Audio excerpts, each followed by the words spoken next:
Assalamualaikum warahmatullahi wabarakatuh. Halo sahabat beriman, selamat datang kembali di ruang perenungan kita. Semoga Allah Subhanahu wa Ta'ala senantiasa melimpahkan ketenangan hati, kejernihan pikiran, dan keberkahan rezeki kepada kita semua dimanapun kalian berada. Sebelum kita menyelam lebih dalam ke samudera ilmu yang mungkin akan mengubah cara pandang kalian terhadap uang dan kehidupan hari ini, mari kita luangkan sejenak waktu untuk menekan tombol like sebagai bentuk dukungan energi positif. Tuliskan komentar berupa doa atau harapan terbaik kalian agar kita bisa saling mengaminkan. Dan pastikan kalian sudah menekan tombol subscribe agar kita terus terhubung dalam frekuensi kebaikan ini.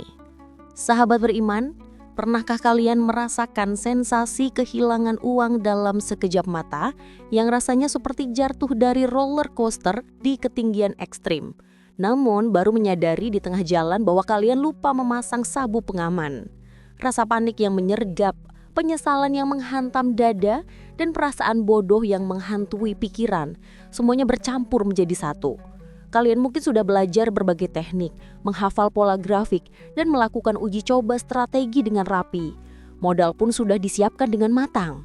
Namun begitu kalian memutuskan untuk masuk ke dalam pasar, situasi berubah menjadi liar, tak terprediksi, dan beringas. Di saat itulah, bukan hanya uang yang hilang dari saldo rekening, melainkan harga diri, semangat juang, dan rasa percaya diri ikut terbakar habis menjadi abu. Kalian mungkin hanya bisa termenung menatap layar, menggulir ulang catatan transaksi dengan tatapan kosong, merasakan sakit yang tidak berdarah namun begitu nyata menusuk batin.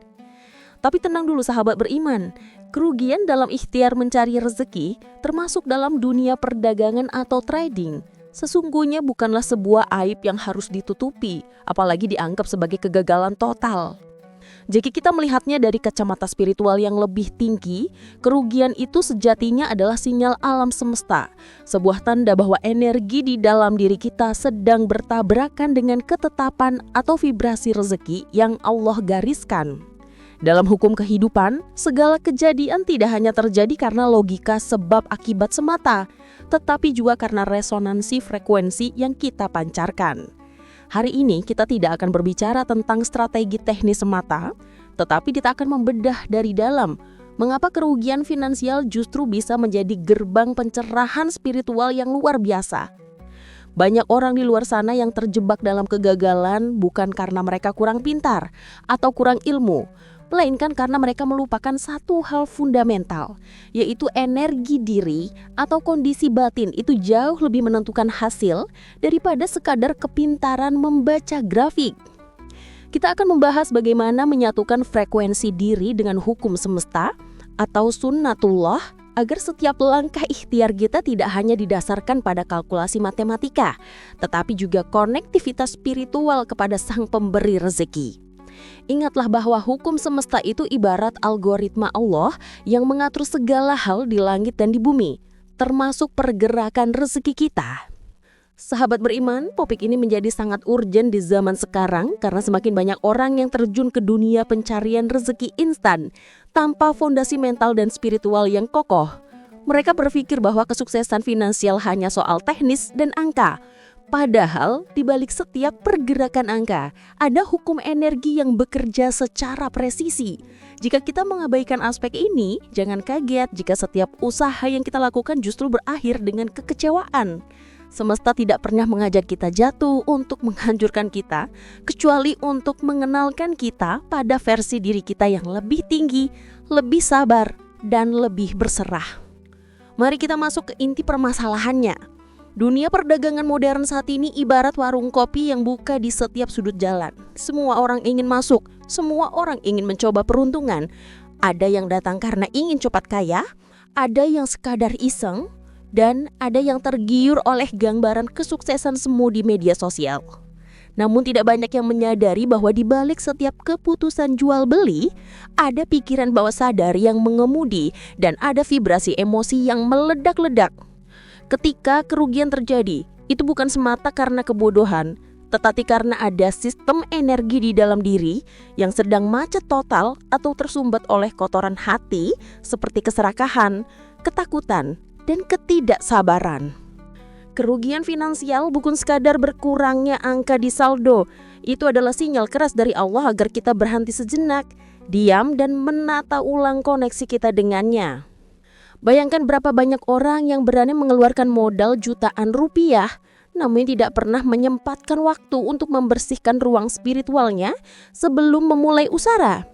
Mereka tidak pernah bertanya pada diri sendiri, apakah niat saya mencari rezeki ini untuk ibadah atau hanya karena takut miskin dan ingin pamer? Jika kita mengabaikan aspek batin ini, kerugian akan menjadi lingkaran setan yang tidak berujung. Kita rugi, lalu frustasi, kemudian muncul rasa ingin balas dendam kepada keadaan, mencoba lagi dengan emosi, dan akhirnya rugi lagi. Semua itu terjadi karena mental spiritual kita sudah kalah sebelum bertanding. Dalam Al-Quran, Allah Subhanahu wa Ta'ala telah mengingatkan kita bahwa kekurangan harta adalah salah satu bentuk ujian keimanan. Allah berfirman dalam surat Al-Baqarah ayat 155, "Walanabluwannakum bisyai'im minal khauf wal ju' wa naqsin minal amwali wal anfusi was samarati wa basyiris sabirin." Artinya, dan sungguh akan kami berikan cobaan kepadamu dengan sedikit ketakutan, kelaparan, kekurangan harta, jiwa dan buah-buahan, dan berikanlah berita gembira kepada orang-orang yang sabar. Ayat ini menegaskan bahwa kekurangan harta atau kerugian adalah bagian dari skenario Allah untuk menguji siapa di antara hambanya yang tetap sabar dan terhubung dengannya saat diuji. Jika kita tidak memahami konsep ini, dampaknya akan sangat merusak. Pertama, kita akan mulai menyalahkan diri sendiri, muncul rasa bersalah, malu, bahkan depresi. Kita merasa payah dan mulai membandingkan diri dengan orang lain yang terlihat sukses. Kedua, kita akan kehilangan intuisi atau firasat tajam yang sebenarnya adalah anugerah Allah. Karena energi kita tertutup oleh kabut ketakutan, intuisi itu menjadi tumpul. Ketiga, kita bisa kehilangan arah hidup dan mulai menganggap uang sebagai musuh yang sulit ditaklukkan. Padahal uang adalah energi netral yang perlu diajak bekerja sama, bukan dilawan dengan nafsu.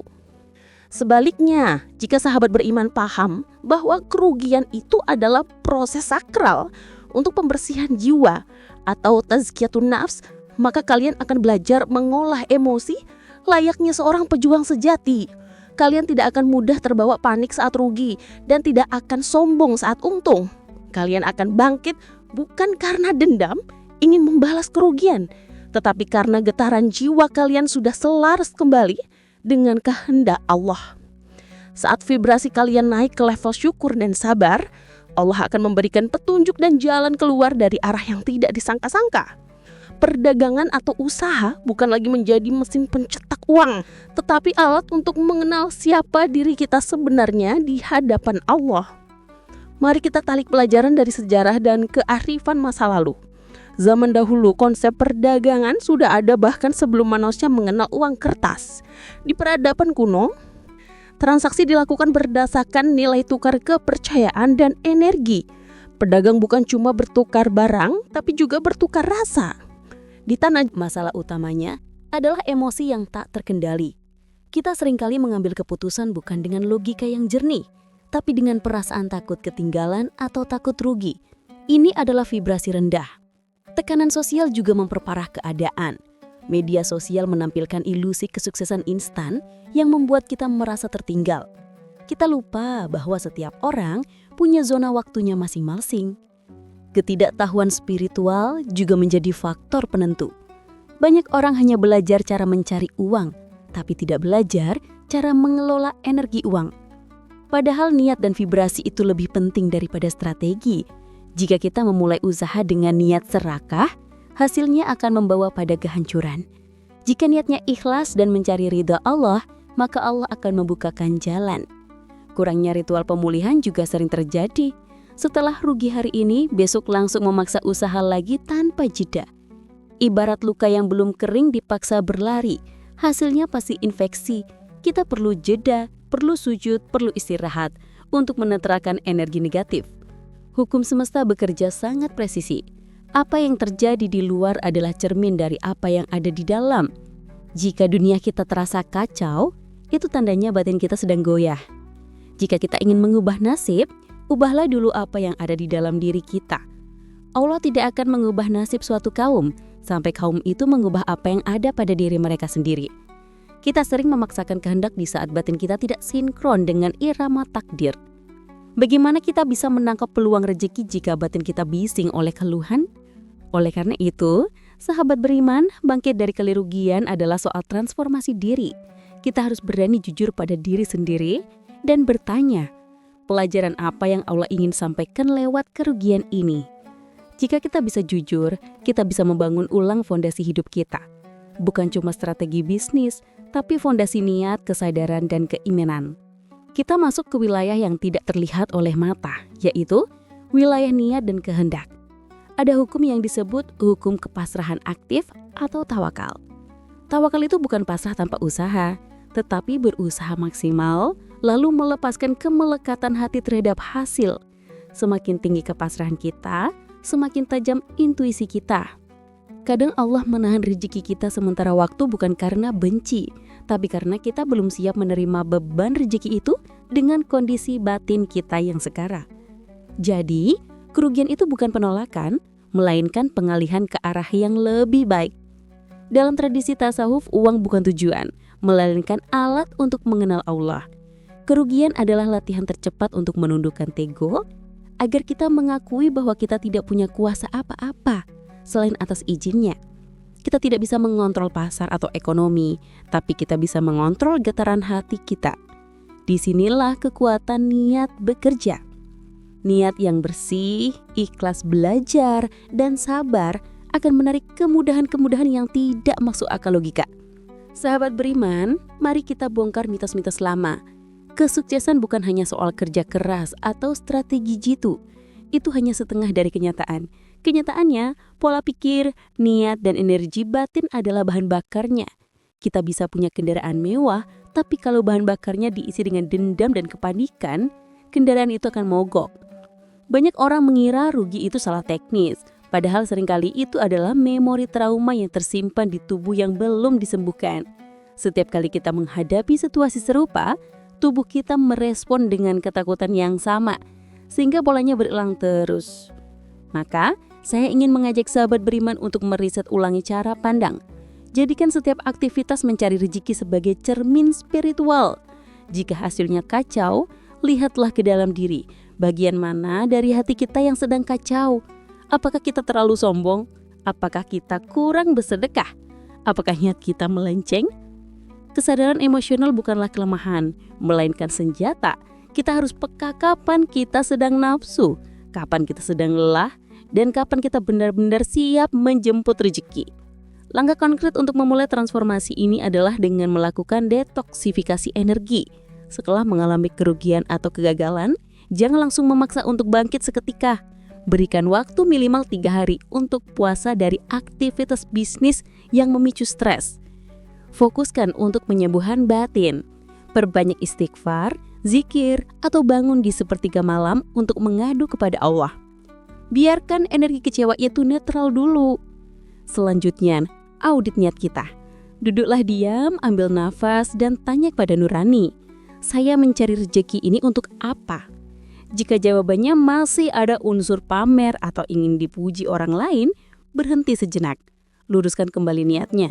Ya Allah, saya mencari rezeki ini sebagai sarana ibadah untuk menafkahi keluarga dan agar bisa lebih banyak memberi manfaat bagi orang lain.